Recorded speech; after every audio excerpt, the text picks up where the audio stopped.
Hey guys, Albert here with Hotel Team. Hold on, let me get this out of the way here.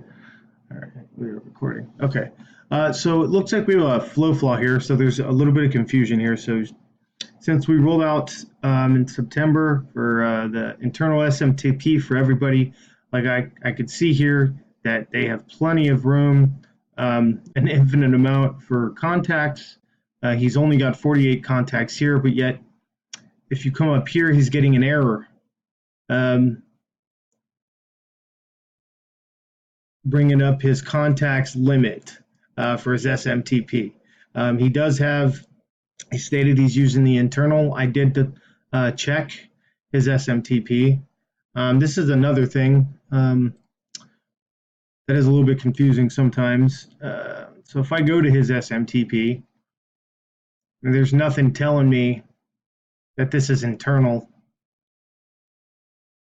I mean, specifically, like when I go to his settings, and this has always kind of been the case too.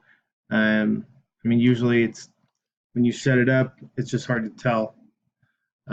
Here's the settings. I could tell they all look correct. I mean, I don't know if this is internal. I mean, there's nothing signifying or definitively telling me this is ClickMail, right? Or SendGrid or anything else. So, all right.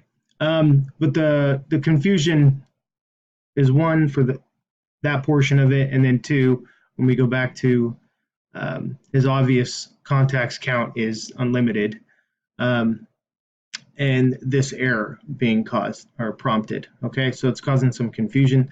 So I'm putting this in as a flow flaw. All right, so I thought I'd put that up to you guys and let you guys kind of dig through that and maybe see what's going on there. All right, okay, thanks.